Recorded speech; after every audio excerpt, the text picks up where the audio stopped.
तो उसके तारा तो भूत देखे रहा तो गोलवा मुँह दे रहता ना तो ऐसे ऐसे छिड़क ले रहता।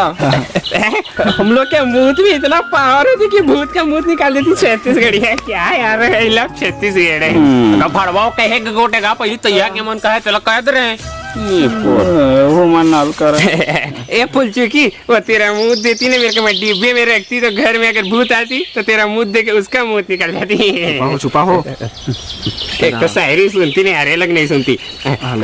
समुंदर के पानी खारा होती, हाँ। छत्तीसगढ़िया तेरा मुंह गजरा धारा होती, और मेरा घर में ना पीछा होती ना झारा होती। हाँ। अब फुलचुकी का भाई मेरा सारा होती।